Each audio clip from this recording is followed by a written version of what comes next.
Ever since hipster baby Sean refused breast milk in favor of macadamia nut milk, I have always gone against the grain of what's popular, okay?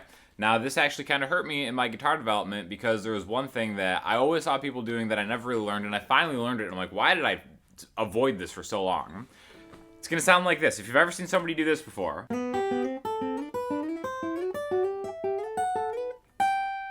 Basically, this is called inverted thirds or sixths, right? And it's something I always kind of like heard in people's playing. I never really knew how it worked. We're going to talk about it because everybody can benefit from this like right away, and it's super easy conceptually to do, right? We're going to use in the people's key, the key of G, right? Nothing overrated and contrarian about how good the key of G is. It's like the weighted blanket of keys. So we have 7 main chords that make up this key, right? 3 of them are major chords, 3 of them are minor chords. There's a diminished chord. One really interesting thing that we can do is start thinking about a G right here. My pointer finger's on the 3rd fret, the G, on the high E string, and my middle finger's on the 4th fret of the G string, right? So basically this is the root note, G, and it's 3rd, okay? 3rd of G is a B, right? The reason this is called sixths sometimes, that's such a hard word for me to say. B to E, the relationship of B to G, if we just count through the alphabet, B, C, D, E, F, G, right? That's going to be the 6th of B, but really it's an inverted third because this is going to be the root note, even though it's higher back, right? You'll see this is part of a bar chord shape, all right? I think that was like the first thing that I remember when I first saw this and I was just a beginner starting out. Doing this kind of thing seemed hard, but conceptually we can make it super easy, right? So this is G. This is going to be the first chord in the key of G. The second chord is going to be the second chord in the G major scale. Let's just go through the first 4 notes just to really simplify it. G, A, B, C. On the low E string, that's just 3, 5, 7, and 8.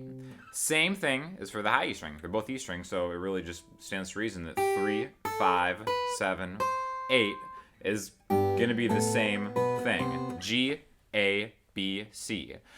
2 of these chords are major chords, 2 of these chords are minor chords. The 1 and the 4 are major, the 2 and the 3 are minor, okay? So, knowing your music theory is also something that can be popular that's not contrarian to dislike, kind of like my Patreon page, in fact, right? So, we can just take the root notes from these and go G, A, B, C.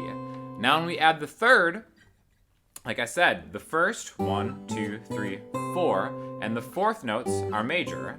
So this little piece here, this inverted third, is going to be the same here as it is here. Okay, so from here. Now the cool way to kind of play this to get that slide in is really just to pick the G string, the E string, pick the G string again, and slide to where your pointer finger lines up with that 8th fret, that C note. So this is a G to a C. Okay? Now in between, we're skipping the A and B notes, right? This is really easy because we can just go from here to here to here. If you've ever tried playing like a minor bar chord, which can be difficult when you're first starting out, it's this shape right here, 5, 7, 7, 5, 5, 5. We're really just taking a piece of this. So it's a root note, A, and it's minor third, minor inverted third. You can just say the word inverted third and confuse people and impress people at the same time. Because that's really what impressing people is. It's just confusing people that you know what you're doing when they don't, right? So we're going to confuse and impress on the 5th fret and the 7th fret. A minor to B minor on our way to the next major chord. So we can do that same thing where we go G, E, slide. Right? And really we're just kind of playing the major scale, but just one string at a time with its neighbor, okay? So right now there's really nothing contextually musically that we're doing. But once you start thinking about, all right, well maybe I just want to focus this in, because it's always my thing on theory was like, all right, I want to learn everything, but then I would apply nothing. So eventually I would really learn nothing. I'm just kind of memorizing terms, right? We want to make this practically musical as soon as possible.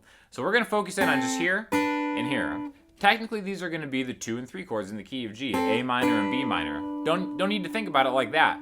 Think of these as things that you can do whenever you're in the key of G. Whenever you see like a G, C, D chord, you can be like...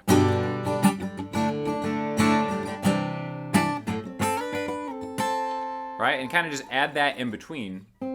However you want to play, you can strum it. And the way that I'm doing that, I'm strumming the highest 3 strings, but my middle finger is kind of muting that B string. So I'm still getting that sound, okay? So really, think of these as an extension of like a G major chord, or another chord that's in the key of G major, A minor, right? It sounds cool to kind of go from an A minor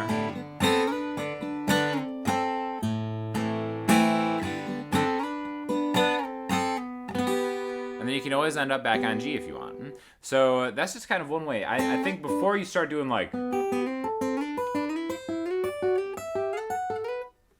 through the whole scale, take a piece of it, whichever piece you want. I would recommend these because they're in line with each other. In fact, you can actually just kind of even do that if you want, for like A minor and B minor to bar them. And then just add that to stuff with the G, C, D, A minor, B minor, E minor, whatever. Those main chords that you see in tons of songs, add that as something that you do in between them, all right? Then you can branch out and do the rest of them, okay? So we have G major. I'm thinking of the major chord when my middle finger is staggered 1 fret higher than my pointer finger. That's a major third interval inverted on a G, right? 3rd fret. This one, now I've got them in line with each other. That's why I'm using my ring and my middle finger like that. Because when I go from major to minor, my middle finger can track on the same string. And then, see, my ring finger just comes down and replaces my pointer finger. But it's still free to go to the next one. So we have G, A minor, B minor, C major, D major, 10th fret, E minor, 12th fret. This is going to be F sharp technically diminished, but remember the thing that separates a diminished triad from a minor triad is just the 5th. They both have roots and minor thirds. So since these are inverted thirds, it kind of acts like another minor chord right here. And then back to where we started, G, which is always 12 frets higher than where we got it, right? Again, all the intervals, all the spaces really line up. We can do it backwards, right? So here's the G. We can go from here to F sharp to E minor.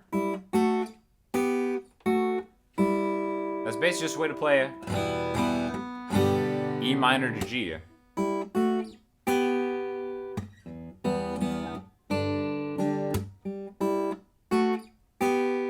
And that's kind of, I think, what separates certain types of guitar players, because a lot of the same songs, even if they sound really different, are just basic chords, but finding out different ways to play those chords all over guitar is what kind of gives somebody their voice. So I think this is a really cool thing that you could use either in your solos or as like transitions into different like parts of chords. Again, so it's really easy. You can move it all over the place. If you want to do an A instead of G, you just line up your pointer finger with an A. That's why it's good to know the names of the notes on the E string, because you can just use that as a launching point for everything else. And then we can go from here, whole, whole, half, whole, whole, whole, half, right? If you don't know what that means, again, you can just go to the Patreon and learn all about it. Don't want to get too deep into it here, because we're just keeping it cool, keeping it light. And yeah, basically that's it. So really just think of these inverted thirds or sixths and then try to incorporate them in your own playing however you want. But again, see it in your mind's eye first, instead of always just being like, all right, I gotta climb up it. That's the one thing that like I always can hear in like guitar solos. Somebody's like, all right, and then they kind of just go back and forth in between them when they have nothing else to do, which is something that I've done many times, which is why I don't judge anybody, because it always sounds good. And that's why you would think the hipster contrarian in me would kind of hate on that kind of thing. But actually, it's super valuable, and I use it all the time. So make sure you do it too. If you have any questions or comments, hit me up in the comment section, Instagram, Twitter, the website. I'll talk to you all soon. Thanks.